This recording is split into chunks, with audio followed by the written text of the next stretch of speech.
music is the ultimate complement to the moment, I feel like. Music only exists in the present. Yeah.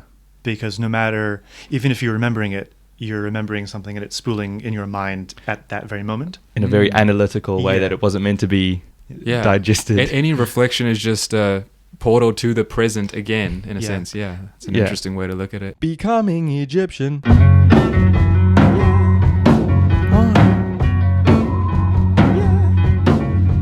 Welcome to another Becoming Egyptian episode. I'm joined here by my co-host. Yes. Session, long-time co-host. It's been 3 episodes now. Yeah, this is the fourth. This is the fourth, yes. And this is our first proper technical episode, I guess you could say. We've got our first official guest. This is Dr. Gregory Camp. He's a senior lecturer here at the University of Auckland. About as good as they come, about as proficient as they come. We're really glad you could join us. Thank you so much, genuinely. I'm glad I could be here. Yeah, really, we're really grateful. I guess I sort of know Gregory from university myself. I did economics and finance back in uni, but I also had sort of a general education class doing music, and he was my lecturer teaching us Introduction to Western Music, I believe it was, a couple years ago. I remember really enjoying that class and not only having a lot to take away from it, but also enjoyed his teaching style and the way he approached the sort of curriculum and everything. And decided it'd be fun to have a nice chat, talk about things here and there. We'll see how it goes. Yeah, I'm excited. Yeah, I am. Anything to add to that as an intro? Nothing to add. Was anything we missed from your introduction? Is there anything more that you did? No, I think that covers it. Any credentials you'd like to mention? I'm also the School of Music's Director of Research at the moment, having been Director of Postgrad for a few years. I switched into a new job. I also am the Artistic Director of our Opera Scenes program, so I direct a production of opera scenes each year for that. Is that here as well? At the university. Yeah. Awesome. Which of those do you like the most? Well, it's all part of the job, really. It's different elements of the things. Okay, so you sort of need all of those to find that nice balance and sort of get your fix musically, do you find? Yeah, there's the creative side with the directing. I also sing in a lot of choirs, so there's that musical outlet, plus the teaching and the research, and even sometimes the admin side of it is fun.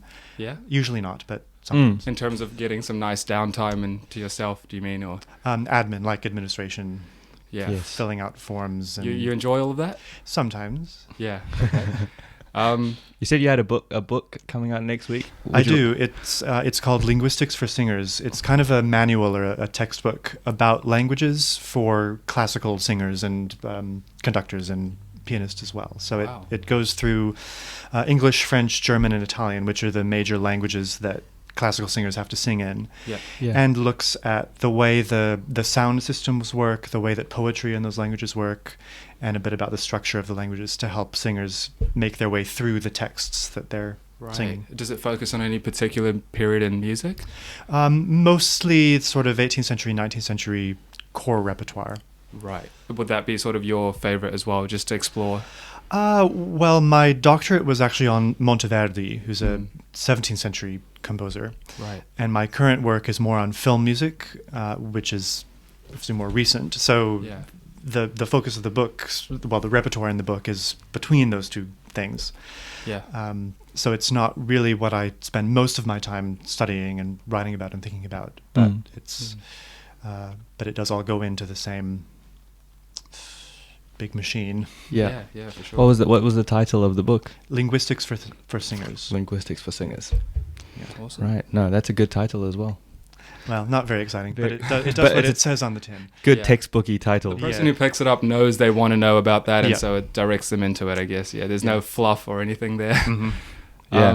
Well, what about just your background growing up and stuff? What led you into this whole world, and was there like one moment where you're like, I want to devote my life to music now, whether it's studying or exploring, or was it just sort of a cascade of events?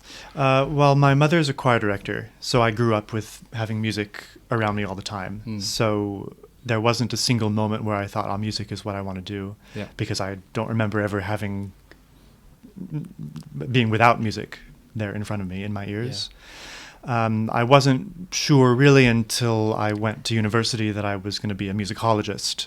Actually, I went away kind of for music for a while and did a conjoint degree with international relations and music.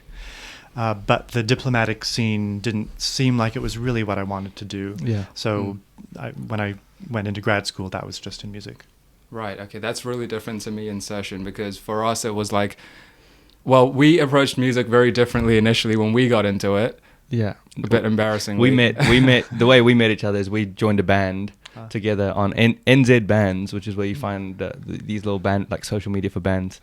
And I found Sid, and he wanted to be like Dave Grohl, and I wanted to be like Kurt Cobain. And so we had the whole tortured artist trope running deeply between us. And I thought it was cool to not learn any music theory, and so I ran with it, and then I realized I just didn't know anything about music, and it was just getting a bit annoying. So then I gave up. Yeah, and dramatically so. It all came to a halt one day when you realized that you do need to sort of catch up a little bit on the sort of technical front to do the whole, what would you say, cultural figure, icon moment thing. You need to know the theory before you drop the theory, and that was my biggest mistake, because I thought I could drop the theory before knowing it. So I guess just our general approach was sort of from classic rock and that sort of post Elvis period, and so very different to some of the, I guess, the epochs you've mentioned. But I guess, are we still in that world? I'm not sure. The whole post Elvis. No, I'm not in that world now. I like One Direction. So drastic change. I've sort of floated in and out between very contemporary pop music and sort of the classic symphonies. I've been trying to do a deeper dive into those, but that I sort of see as less recreational and more for my own education. There's just so much to learn and derive from that, and you can do it endlessly, right? I mean, you probably have a lot of experience with that. Well, and the more I study about music, the more I find that I don't know, because there's just so much repertoire out there. So much music has been written over the centuries. Yeah, but that's motivating, isn't it? It is. Yeah. I think you have to be that kind. Like, we've often described this as the more you know, the bigger the unknown landscape sort of shifts and increases. But for some people, I guess that's daunting. We tend to find it motivating. I guess we're inquisitive that way. Yeah. Well, that's why I'm an academic, because my job allows me to explore all of this stuff. I get paid to do it. It's kind of an ideal job for someone like me. Who likes to follow all of these directions and see where I end up. So you mentioned that music was sort of all around you when you were growing up, and it wasn't really a fixed point when you decided, okay, this is what I want to do. If you weren't doing this, what would the sort of second thing have been, do you think? Probably would have been international relations. Okay. So I'd have taken the Foreign Service exam in the US and probably been sent to the Middle East or something like that, and trying to deal with stamping people's passports and... Wow, okay. That's completely 180 from music. Yeah, well, when I went into it, I thought I was going to be able to do like cultural diplomacy and that kind of thing where you're dealing with the arts. But the reality of the Foreign Service, in the US at least, is that it's a long while before you can do the fun stuff. You have to do the hard yards in the embassies, in the consulates. How long does that normally take until you get to the fun stuff? I think it depends on who you are and where your contacts are, who you know. Oh yeah, okay. Just a lot of bureaucracy. Yeah, lots of bureaucracy. Yeah. When I realized that I probably wasn't going to get stationed in Paris as a first job, I realized, well, maybe not for me. Yeah. Do you think it's something you still might explore at some point, or is it too beyond? Yeah, I don't think so. No. It does inform the work that I do here in teaching and research, because having that social science background, studying political science, studying international relations, is really useful for studying the arts, because it gets you to think about not only like a score on the page, just not the notes on the page, but where they come from and what they mean and how they connect to other things, and the people who put the notes on the page, people who perform them. That almost sounds like a necessary prerequisite, right? Rather than a bonus. You can't really study the score on the page without the cultural and political significance in the background. I just want to check the camera quickly. I'll come back. All good. We noticed on your description that you're a musicologist. Could you just explain how that differs from music general? How someone on the street might just think of music?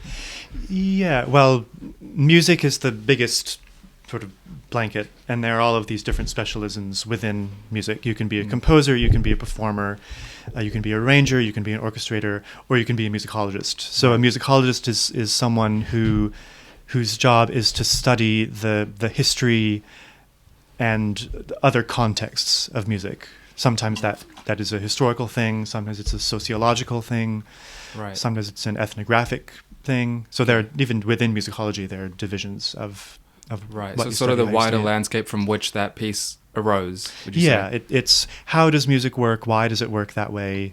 Who made it work that way?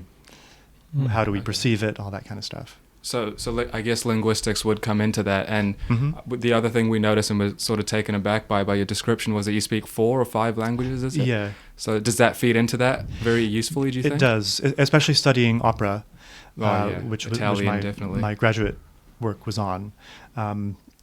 If you're going to study a work in a foreign language, you really need to know the language it's in, because the translation only takes you so far.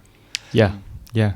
It changes it sometimes. The translation can change the entire meaning of something. Yeah. We actually have had a few discussions about that where we read the book. I don't know if you read the book The Alchemist, where they use certain Arabic words, and the heroine in the story travels to this Arabic civilization, and he keeps asking the people to translate the words they're using back to him, and they're telling him, if I translate it, it's going to lose 90% of its meaning. So it is extremely beneficial to go back to the source language. Like, you're probably not listening to Nietzsche properly by reading it in English.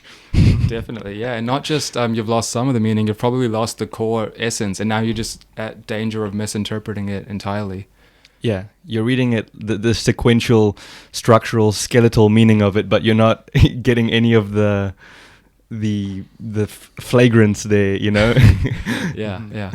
And you're getting, and this could be a good thing or a bad thing, you're also getting the translator's personality. Right. As well as, so it's their interpretation of the author's work. Right. I see. And are they moderated in doing that, or do they have peers that check their translation? It depends on who it is and the publishers and all that. I see. Sometimes the original author will work closely with translators. For example, like Umberto Eco, Italian novelist, wrote The Name of the Rose, Foucault's Pendulum, really interesting stuff. Always worked very closely with his translators because he was particular about how things should be I can imagine. It would be scary just handing it over to a translator. I mean, essentially to rewrite the entire story. It's like your baby, right? You can't just give it away. Yeah. Do you know any examples of where a translator's opinion has crept into the book? Well, I can't think of specific examples, but I reckon that with someone like Nietzsche, these very hairy philosophical texts, that's the kind of case where the translator's interpretation is definitely going to color the words that you're reading. I see, yeah. Because Nietzsche has such a particular style, and it's kind of a sparse style in a way. Yeah.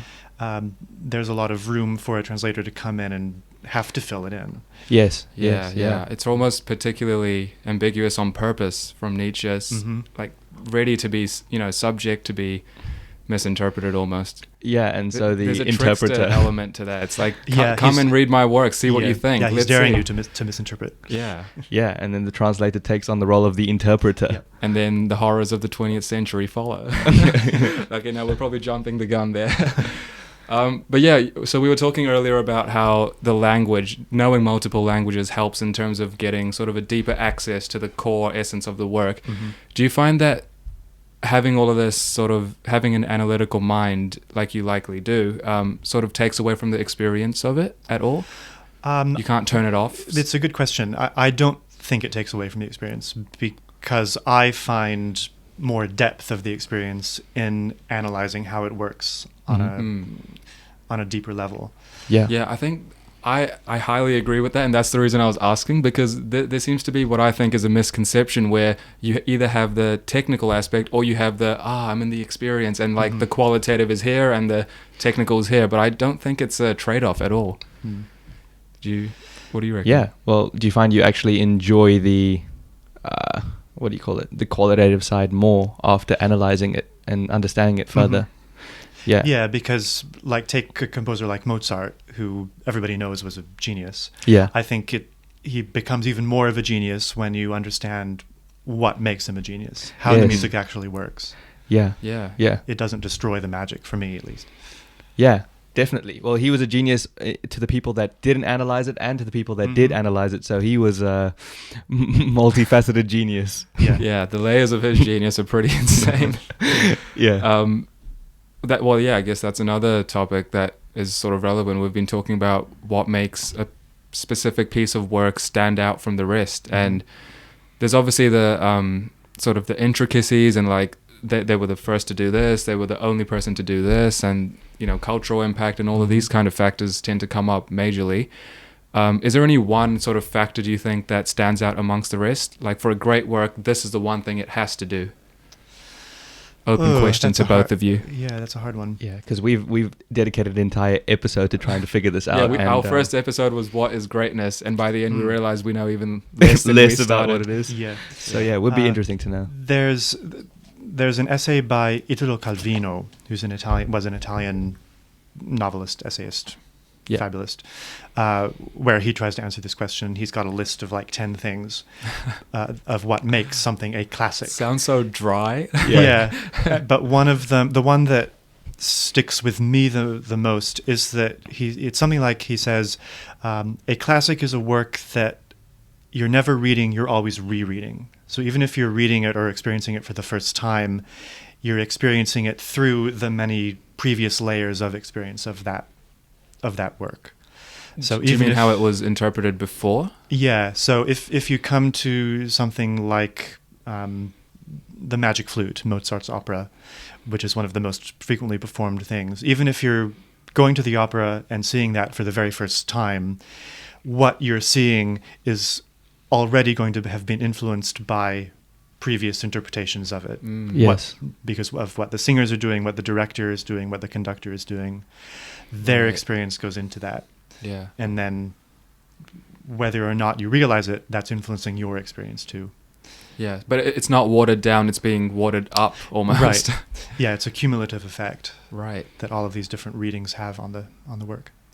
Ah, I see. Yeah, we did not include that as one of our Something core being tenets. Open to infinite interpretation and accessible through the times, I guess. Yeah, because if you think about the things that are classics of literature and music and drama, they are things that can stand many different interpretations. Like, think about Hamlet. Every time you go and see Hamlet, it's going to be really different. Yeah. But it can work in many different ways. Yeah. Or a book like Moby Dick, or the other big classics of literature. Every interpretation is different, but the book has all of that in it to be brought out. You don't have to stretch too much to get at those different things. Yeah. Well, I don't know if this digresses too much from the core topic, but it seems that it seems that in today's time, it's a lot harder to strike that greatness that the classical artists were able to strike. I don't know if it's because we haven't had enough time to let the work of today marinate, but it seems that interpretation or opinion in general is a lot more shunned upon now. Ambiguity is seen as like a bad thing. I've seen a lot of art today missing on the ambiguity side and being quite direct. Do you feel like there's any contemporary work that might catch the same wind as the Mozart pieces in that way, where it will continuously get reinterpreted and get better and things like that? Is that a possibility today?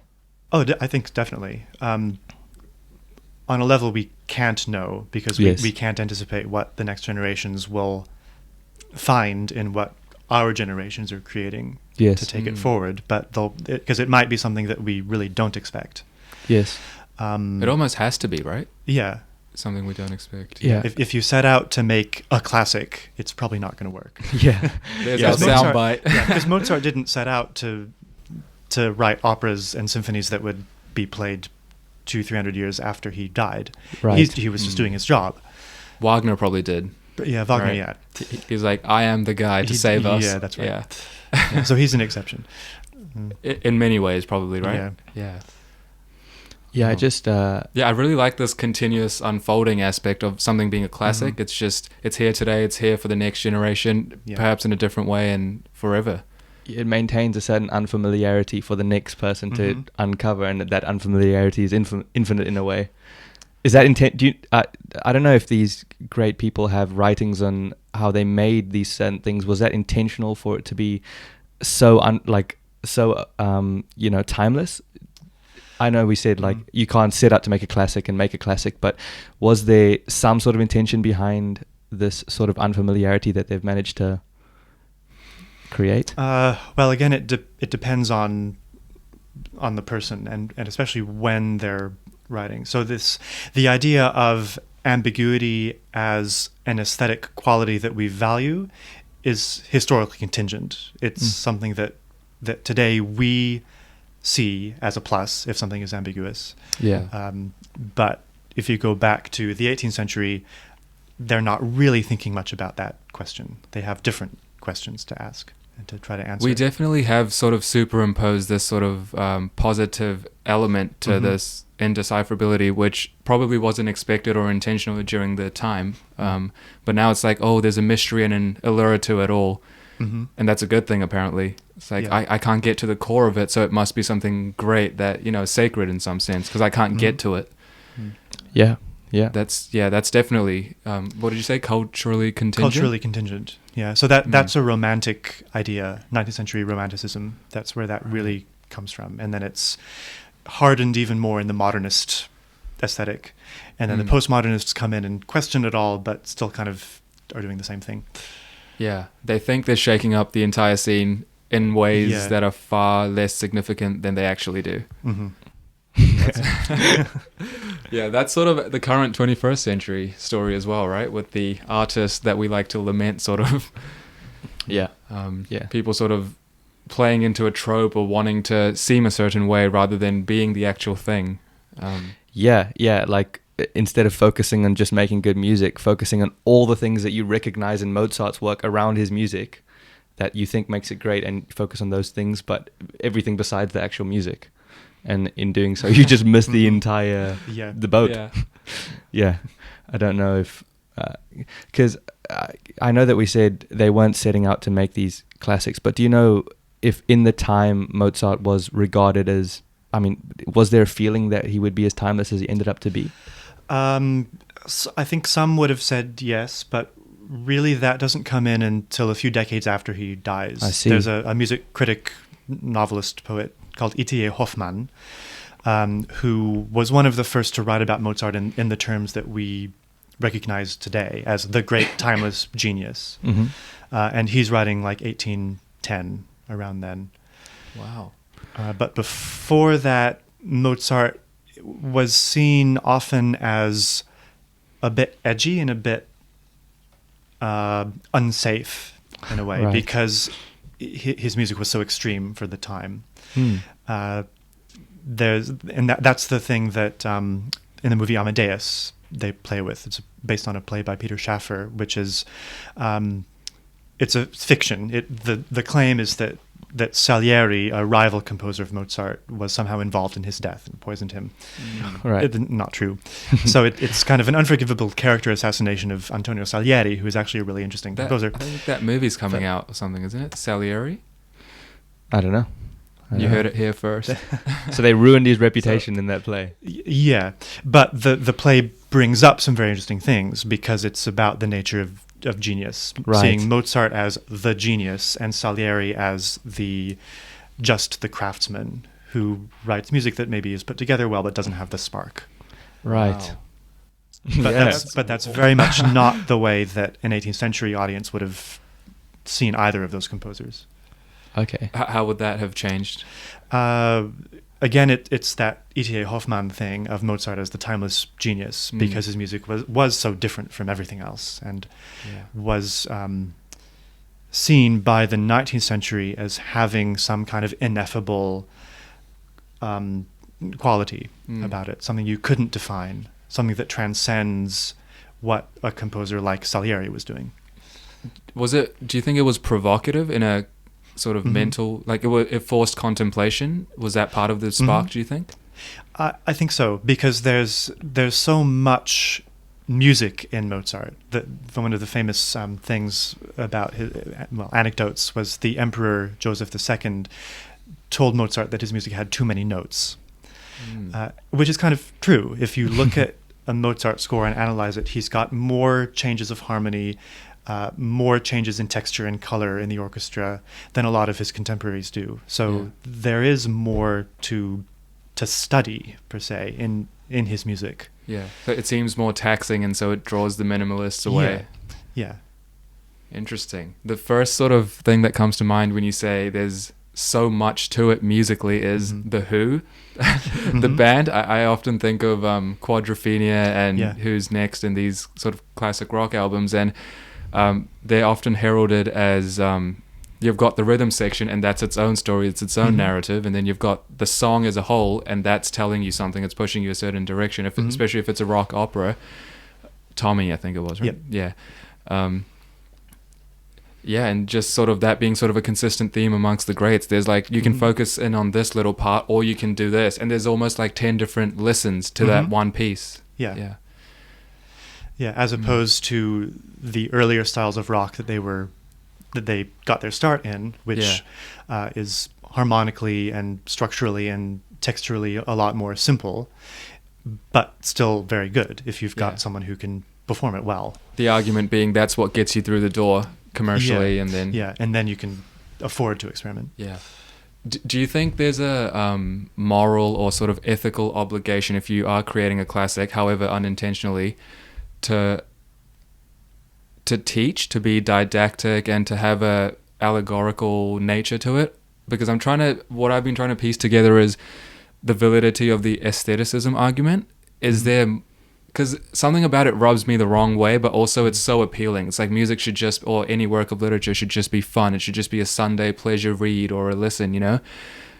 I think there's a soft beauty to that, but it's also running away from something that could be hugely beneficial for the societal, for the collective. So where do you sort of stand on that distinction? Well, fun is also beneficial. Maybe more beneficial than something that sets out to be very serious. It's another tricky one. I guess I would say that, well, sometimes the fun things actually have those layers. We just haven't found them or aren't looking at it in quite the right way.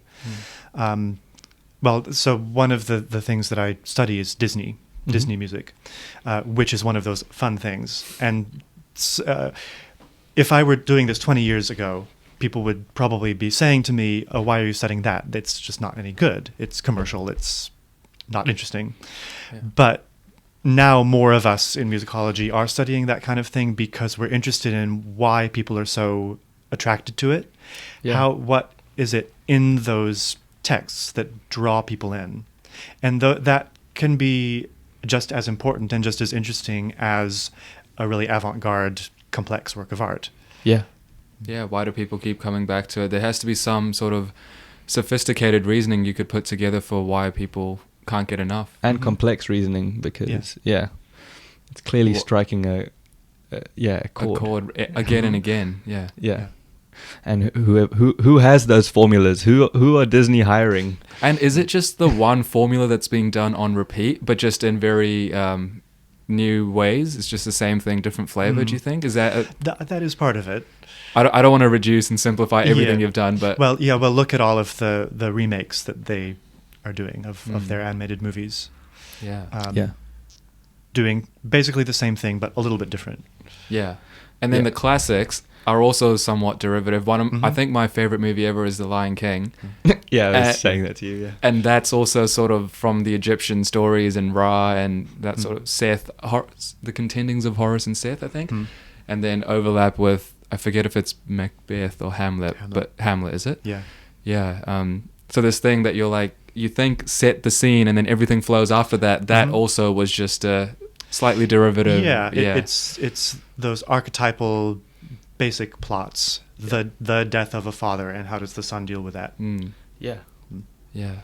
Well, you say that, Disney's come up with a live action version of many of the animated versions, and when the music's changed slightly, has that change been to intentionally match the live action version? So I don't know what the change is, but is it to make it more suited to seeing people now on the screen rather than animated characters? That might be part of it, but I think it's more about updating it to the tastes as Disney perceives them of Right. audiences today versus audiences when the first version was put out. I see. Yeah. And also to cinematic expectations. Yeah. Yeah.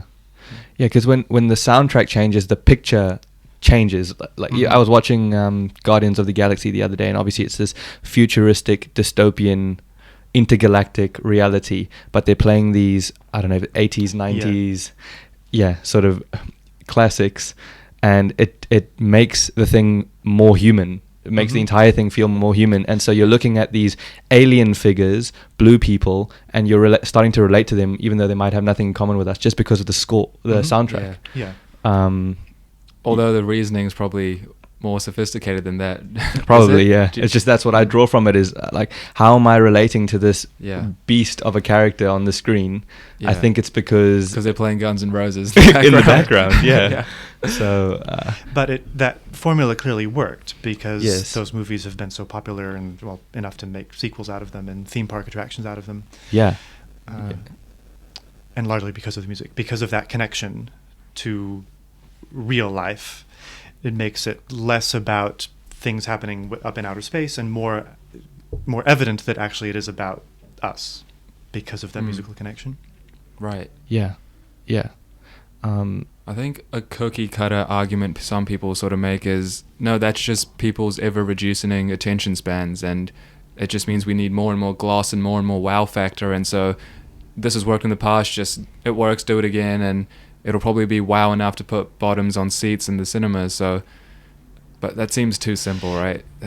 So what some film scholars will tell you, like people who study film form, they've shown that these recent action films are actually very demanding on the spectator because of all of the quick cutting from scene to scene to scene. You have to be very quick perceptually to get what's going on. Right. As opposed to films of earlier decades where the takes tend to be longer and the space tends to be much more cohesive. Yeah. So it's just shot, reverse shot in a lot of older films. Would the longer takes not demand more from you? Because you can't sort of blink or you can't break frame until the scene changes? Well, it demands more of the actors because they have to sustain it. But as a viewer, your brain doesn't have to rethink the space every few seconds. Yeah. If that makes sense. Okay. Yeah. Because if I've got you in a frame, just straight on, I don't have to rethink that. But if I've got you, and then I've got both of you, and then I've got a close up of you, and then a long shot of you, and then this angle, I have to keep thinking, Quick how micro, does this all make sense together? Interesting. So maybe it's to do with a shorter attention span in that we get nervous if we have to stay with one thing for too long, but there's then a payoff because it becomes more demanding in a different way of our perception. Yeah. More of an emotional investment as well, just having to stare. And what's it? Akira Kurosawa, the Japanese filmmaker. Is it Seven Samurai? Seven. There's this one shot where the two samurais are on opposite ends of this, what battlefield would have been in their village, and you just have to stare at them prepare in one shot, and it's so I can't remember if you remember, was there music over that? I haven't actually seen that movie. Yeah, because the reason I ask is because in these long sort of standoff scenes where it's one shot, sort of a theatrical thing where it's the actor's job, not the director. Well, the director, obviously, the cinematographer, they all set up the beautiful picture, but the actors really have to unfold the story now because there's no editing to help them out. How much does music aid the actors there? Because it's going to play a big part in, again, the feelings that the audience receives. Yeah, I would say that it doesn't aid the actors in a real sense unless the music was being played on the set when they were shooting it. Yeah. But it does change our perception of what the actors are doing. Yes, sorry, yeah, that's what I was, yeah. Because if it's music that is very repetitive and kind of building attention, that's going to make you feel more and more nervous. But if it's a musical style that has more variety, it maybe allows you to sit with it in a different kind of a way.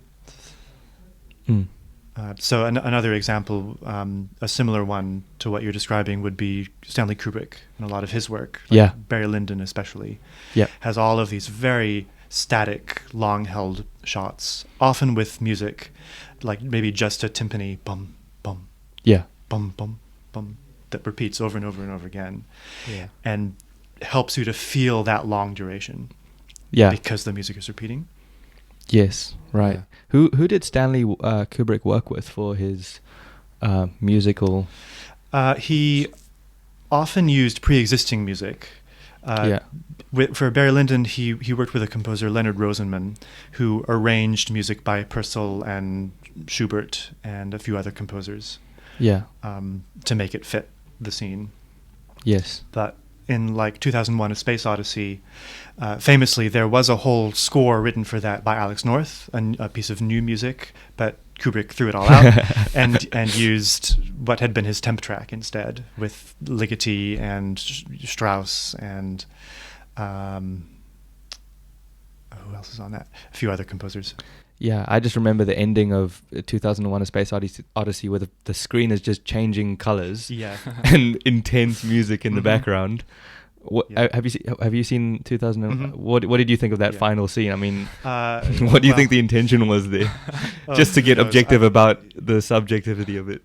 Yeah, I think it goes on for too long. It does. It's probably my least favorite Kubrick film, 2001. There's some parts of it that are amazing, but that last part, it's just a bit much. Yeah, if you're not prepared for that and you're going to you're going to be entertained. I think you would have. Yeah, you'd have left a long time ago. I love the scenes on the spaceship. Yeah. In the earlier. Yeah. It's a Khachaturian piece that plays through some of that when the astronauts are just running and doing their daily day-to-day things. Yeah, I feel like that was an example of a guy trying to make a classic. You reckon he was forcing it? Yeah, Kubrick is another of those artists who I think had a finger on posterity. Yeah. Yeah, because it seems that he wanted that sort of never-ending unfamiliarity aspect, or this ambiguity that's just completely uncontrollable. Do you know who else I feel has that? I was just thinking of the last time I was actually wowed watching a film, and that was probably the new Avatar. Just like not story but visually, I was thinking, wow, like it's 2022 or 3, I think it came out this year, and I've seen something visually that's actually taken me aback. How is this even possible? Like it's 23 years into the 21st century. How am I still seeing something I didn't think I could see on screen? Yeah. But I do think James Cameron is one of those as well, where he's like, no, this thing has to last for ages, you know?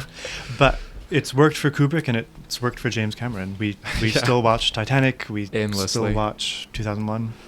Yeah. I've got like 4 or 5 books on Kubrick up there. Yeah, that ending scene in Titanic, right?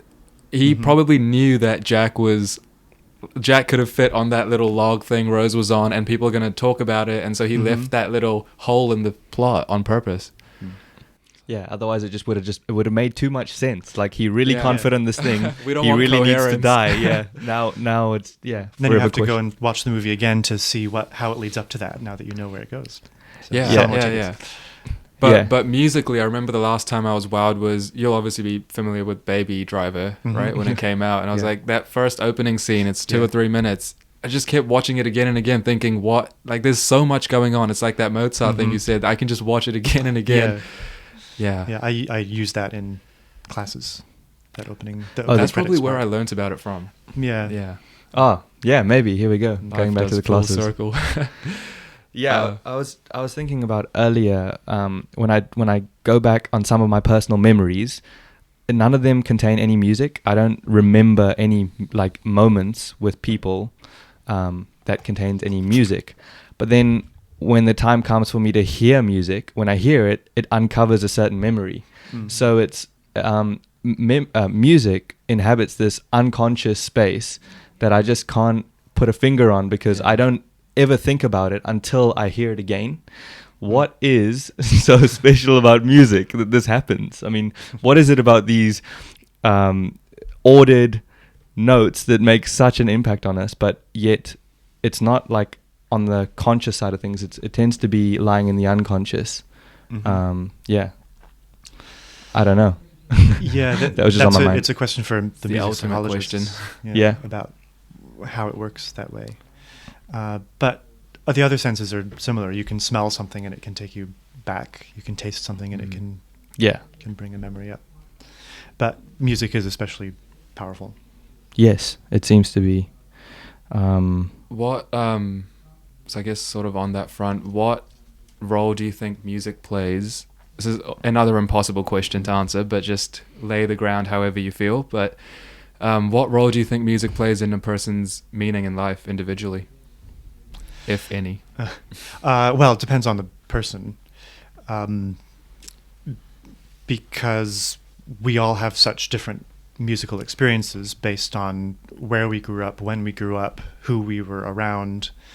So me growing up with a choir director mom, music was kind of everywhere all the time. It wasn't something I ever had to go and seek out, really.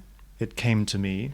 Whereas people who didn't have music in the family wouldn't have had that same kind of experience. So music to them might be something, we could even say something more special, because it's not something that you take for granted. I wouldn't say I take music for granted, but in a way I do, because I've always had it. Yeah.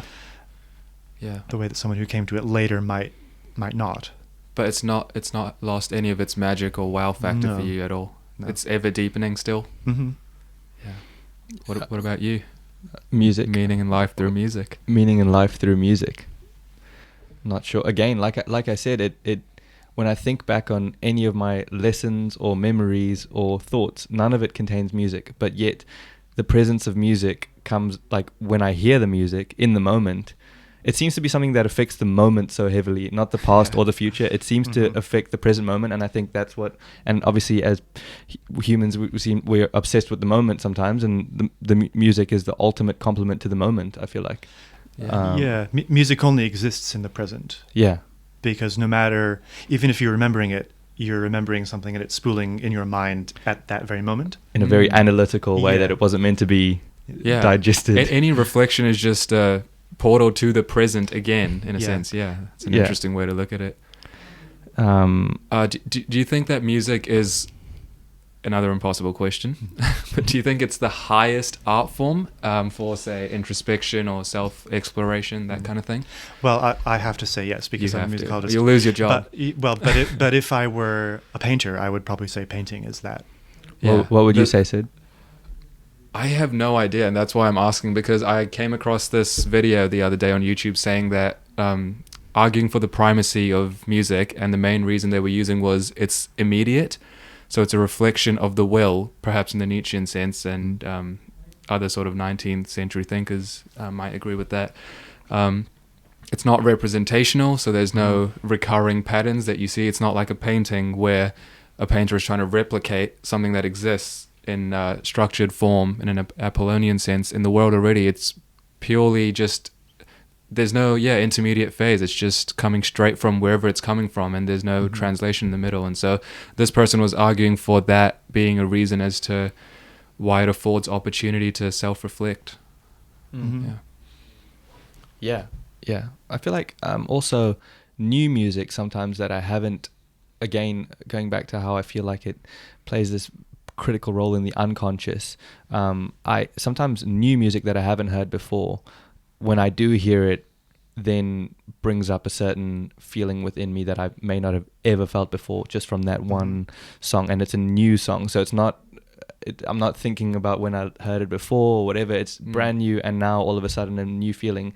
And I don't know how we spoke about how much where the intention was from the musicians themselves. They weren't trying. A lot of them weren't trying to make classics or whatever. But is there some sort of this is another impossible one, but how is it possible that the music was just using the artist as a vessel to be produced for the public? Because some music seems to have this divine characteristic to it that just can't be explained. Like the fact that I'm listening to a new song, never heard it before, it doesn't associate with me in any ways, and yet it's bringing up these certain emotions. Sometimes I can't help but feel like these musicians, as much of an intention as they may have had, were just simply vessels for something much greater than the musician themselves. Is that something you've ever looked into, or? No, I'm not really into the transcendental arguments kind of thing, because I see music as a creation of individuals at a specific time in a specific place, based on what's around them. But I think when we think about music aesthetically or as a creative abstraction, that can be a really useful way to think of it, especially if you're a composer. It might help you to think of writing music if you think of it as the music exists out there, I just need to find it. Yes. But then, and you feel like that's not the case. Well, as a creative artist, with that hat on, I might do. Yes. But with my analytical hat on, I wouldn't. Yes, I see. Well, how do you feel about that, Sid? Yes or no? Yeah. I got away with both. Yeah. Something about me is sickened inside by this argument, but yet I think it's true that all creation is discovery. Yeah. And something inside me is like, oh, that just feels so icky, but I do think that's the truth, and there is no such thing as creation, and it's just it exists in an abstract hyperspace, and we're just waiting to discover it, like Christopher Columbus or something. But yeah, I was actually wondering, was it a conscious decision for you, Gregory, to stay away from the transcendental side and all of those arguments and just stick to the here and now? I think so. If I think about the things that I've written about music, from my doctorate into the books, they are all about people doing things, whether it's composers or directors or actors or listeners even. Interesting. But that's partly just because of how I was trained and the generation of musicologists that I belong to. We've moved away from that romantic idea of the transcendental creation stuff. And since the 90s, musicology has been more interested in the how and the why. I guess when you get too much into that stuff, it's like with the romantics, it's like this music piece is like a guidebook on life, and this is the be all end all, and it becomes too prescriptive in a sense. And that can be hugely overwhelming, especially in a conservative society in 19th century Russia or something like that. Yeah, in the contemporary musicology scene, are there any researchers focusing on the more transcendental? There are a few. There's one interesting recent turn is what has been called carnal musicology or corporeal musicology, which is all about the body and the relation of the body and music. Yes. So what happens to the body when it plays music, or when it creates music. And like if you're a cellist, what does that mean when you're sitting there with your cello? Is it the cello acting upon you, or are you acting upon the cello? Okay. Those kinds of things, which is a little bit more abstract than the contextual studies that a lot of us do. Yeah. Yeah, I think it's interesting to study both sides, whichever side you pick, because obviously as humans, it's always interesting to study the human side of music and why humans make it. And then it's also, and then being the conscious beings that we are, we get complicated and we want to learn the abstract stuff. And that does go right back to the 15th century, 16th century, when they're writing about the music of the spheres, and trying to define what that means. But that idea was that music already exists, and the musician is just finding it and putting it on paper. It really removes the artist label from the musician and makes them sort of just another laborer, almost. A pregnant like person. Your job, you're the midwife, right? You're the one who just brings forth what's to come. Yeah. Like Socrates, the idea's midwife. Yeah, but a lot of these artists tend to be really, aside from their craft, tend to be extremely interesting people as well. So even if we are looking at it from that lens, besides the art that they've created, they seemed like they would have ended up being great regardless, just because some of these people seemed inclined to greatness. There's some correlation between that artist and just being eccentric in general and on the periphery of society and hovering here and there. I was also thinking of sort of the societal landscape and what kind of things we could be doing collectively to breed a great artist.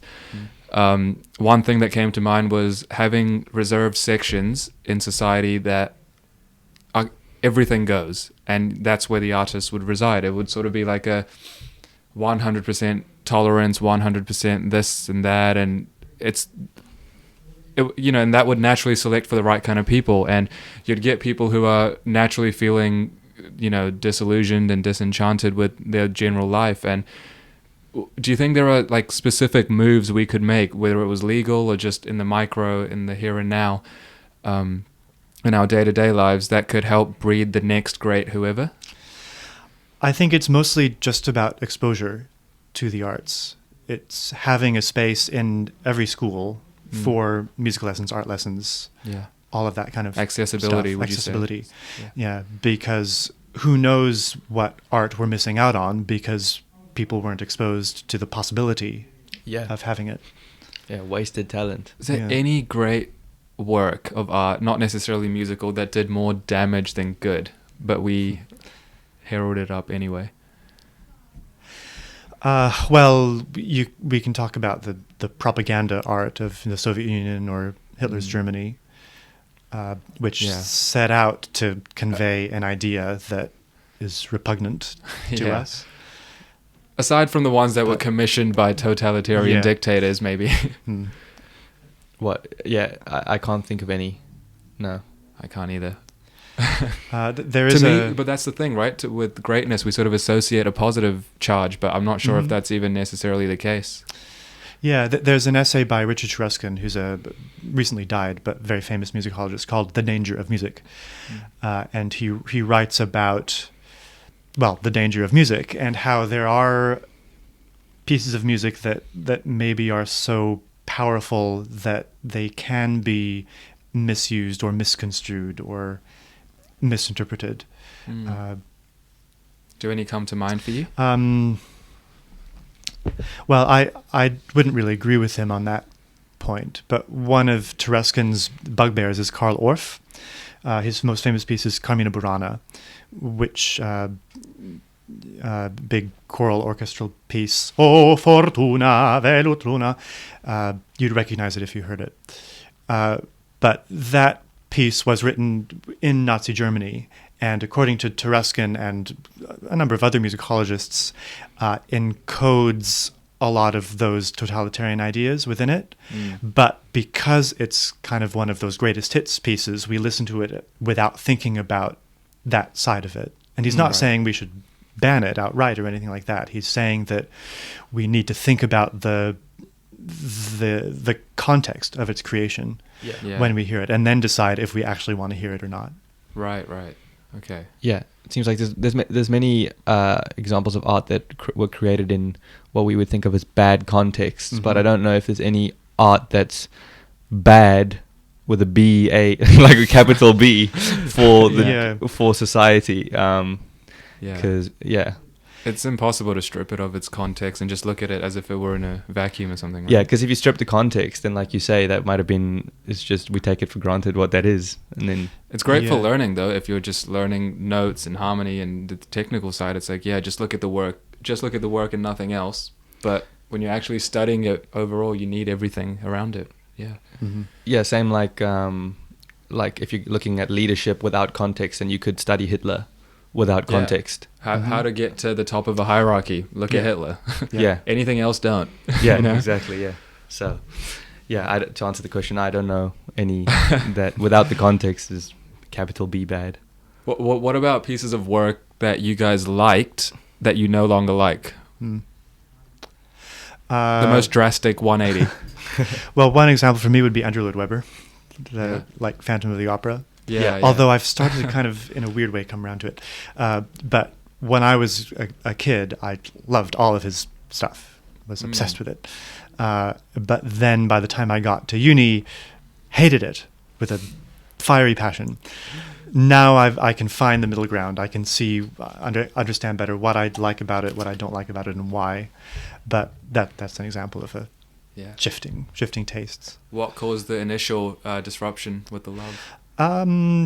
I think it was learning about other operas and other musicals that I found to be much more interesting and much more deep in their dramatic sensibilities and their musical craft and all of that. Yeah, so this was sort of like the gateway, first stage. You sort of had to go through that. Yeah.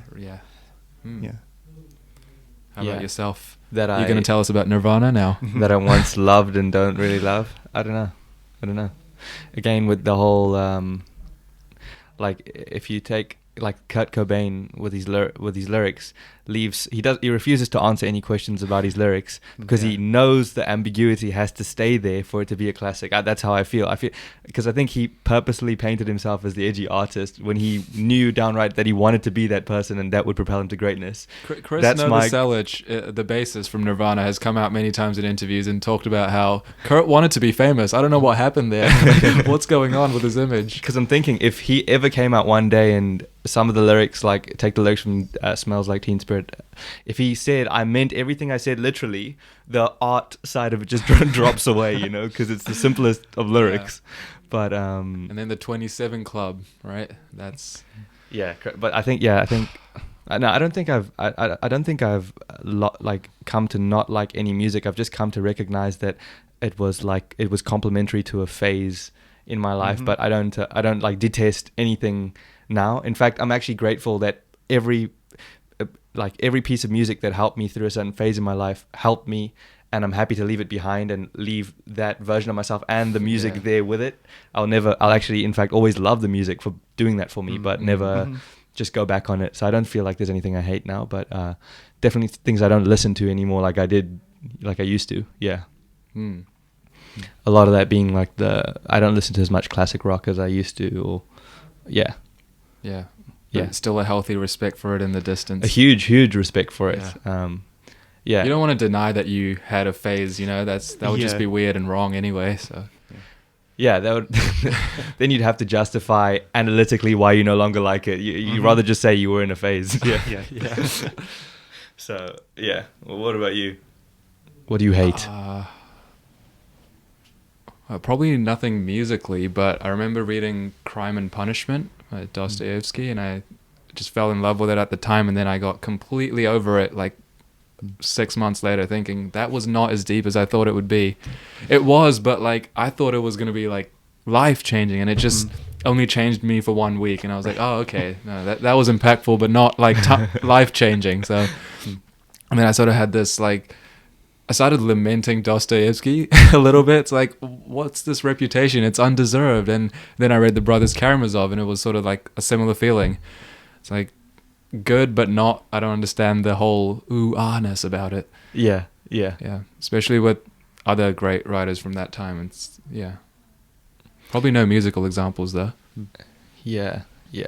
Well, I don't know. Moving into the current contemporary like hyper commercialized music space, especially with a lot of the rap musicians and the pop musicians now, it feels like in the past, when you look at the classical pieces, music was something to admire, enjoy, and now it seems like something complementary to your alcohol and drug use in many cases, and that's it. Like that's where you leave it. Do you find that to be the case, or is that again just us not being grateful for the current time that we live in? Because we seem to do that a lot as well. Everyone always did that, I think.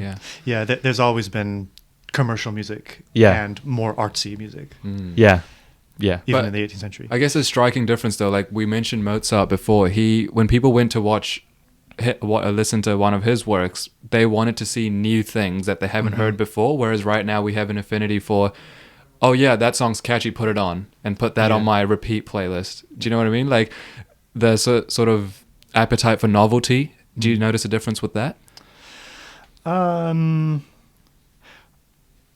Maybe, but I think part of it is because we can have that repetition now so easily.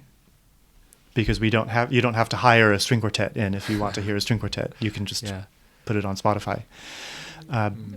With the invention of recording, now that we have the ability to rehear things, we've learned that we like to rehear things. Yeah. And to you, does that take away from the whole spectacle of it that back like now we just press replay on a digital recording, whereas back then you had to have the entire thing in front of you for it to be going. It probably makes us take some things for granted more, which isn't necessarily a good thing. Yeah. But on the other hand, it certainly makes my life easier as a musicologist because 100%. Yeah. I've got all of the stuff I need to study just easily accessible. Yeah, and someone from South Africa can listen to Mozart. They don't have That's to wild, travel right? to see. Yeah. Never before in history have we had access to everything ever at the press of a button. It's crazy. Yeah, it's incredible and taken for granted, and everything in between. But you feel like the current situation that we're outlining here, where there's commercial side, artsy side, there's the side that's taken for granted. That's always existed. That sort of setup. Yeah, to some extent, I think so. Yeah. Okay. It's shifted a little bit. So going back to Mozart again, he writes operas, but he also writes dance music. Yeah. Music that's meant to be just consumed. Yes. The difference, I guess, is that it's the same composer doing it, whereas now people tend to specialize more.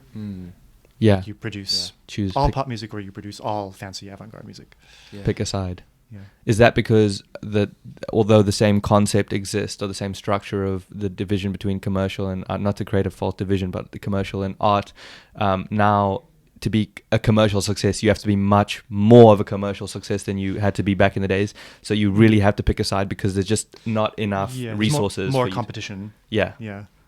So I guess the upside of the highly specialized pockets throughout culture would be that you get a higher standard in whatever field you're talking about, because everyone, I guess, healthy competition. Yeah. The downside being it takes more of your life to get to the top. You have to give up more. Yeah.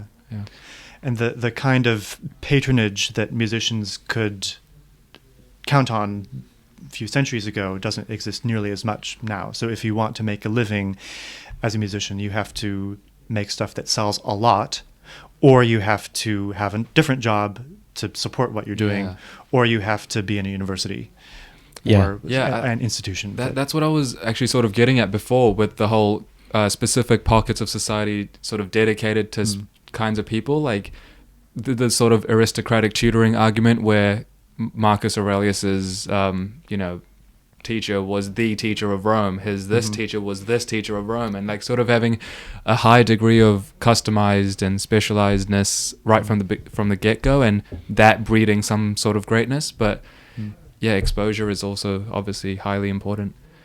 Yeah, I mean, how do you see that? Like, if the trend is that now to be a commercial success, you have to be a big commercial, like you have to be in front of a lot of people now, or like you say, you need to work in a university or work a side job.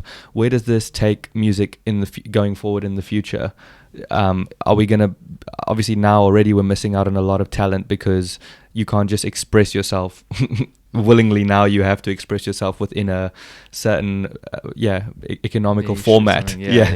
So how does that, like, if the trend carries on, what does that look like in the future in your eyes? Well, at the moment it doesn't look very good. Yeah. Because our systems of patronage, if you call it that, like universities, like the orchestras, like state-funded radio, those are all shrinking. So there are fewer opportunities to be anything other than commercial. Yeah. So either we need, well, if we educate people to move beyond just the commercial, then that helps because it widens the field. But if we don't do that, then we lose out on a lot of the work that can really make us think about life through music, like we were talking about earlier. But we seem to not really care about thinking so much anymore. No. And just okay, it's getting too doom and gloom. What are you guys most optimistic about in terms of the future music landscape? Spotify, $15.99 a month. It's pretty cool. Like, no, in terms of what it can do for us as a society. But I agree with that. I can't get over the fact that I have access to everything for $15 a month. That's crazy. Not really everything. It's only the things that have been digitized. There's still heaps of stuff out there that only exists on LPs or cassettes or things like that. Right. But we have a lot of stuff. This is why we have the expert on. Yeah, because we would have gotten away with saying everything there Yeah. in the last episode. And then bashed in the comments. Yeah. What's the question? What are you guys most optimistic about going forward? On a grand scale, you know, like for what it can do for us.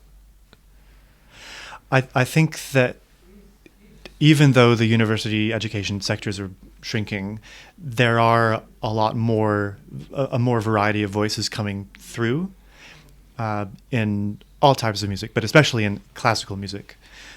You don't have to be an old white guy anymore. So that's a good thing. Audiences are demanding a variety of voices coming at them, which gives more opportunity for people coming up, which is a good thing.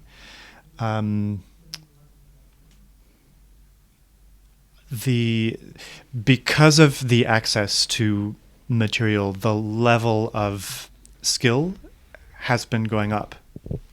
Yeah. Just because of the more exposure, if you have the resources to be exposed, more exposure teaches you a lot about playing or singing or whatever you're doing musically.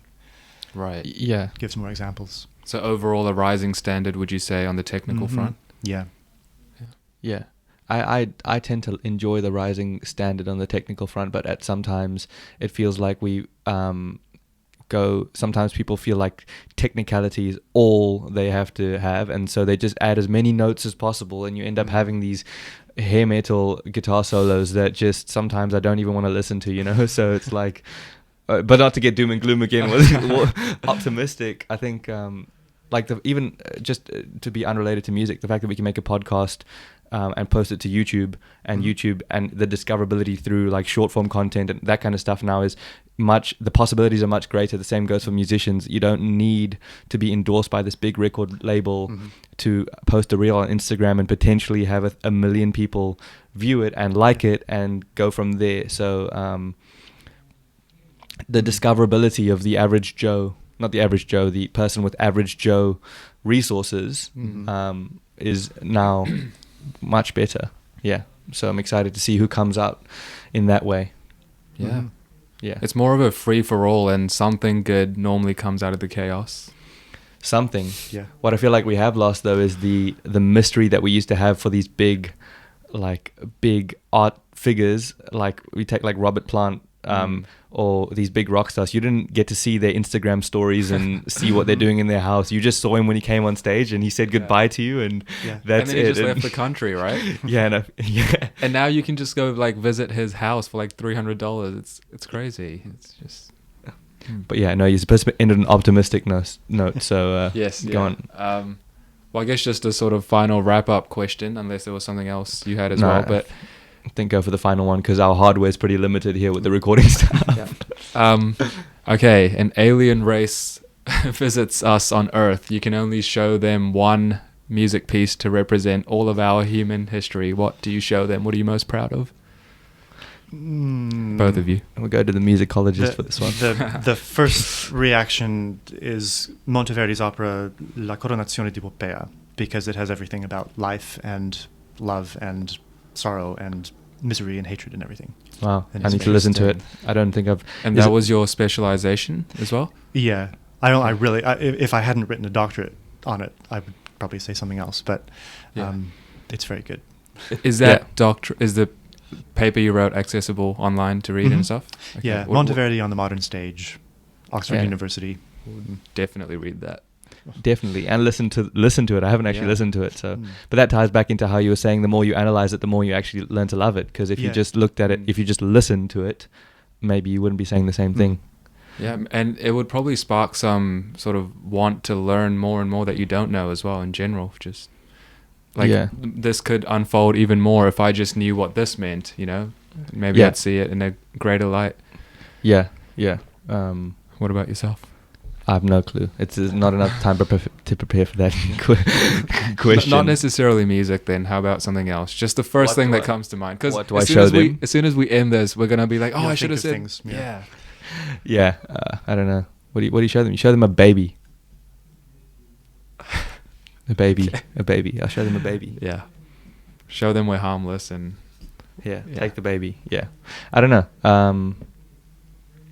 I have no clue. I'll show them. Hey there, Delilah. That song. Yeah. Yeah. All right. That's it. That's my answer. Okay. Because yeah. What's yours? Oh damn. So it'll give them a philosophy book.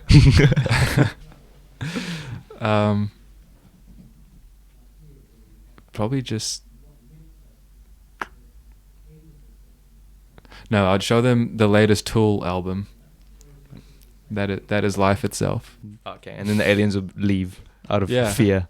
Yeah, they won't like it, and then they'll go because it's so niche, and then we have our planet back to ourselves. Good plan. Good practical plan. Yeah. You see, you might make them fall in love a bit too much with the human Yeah. species and Maybe. end up taking it for themselves.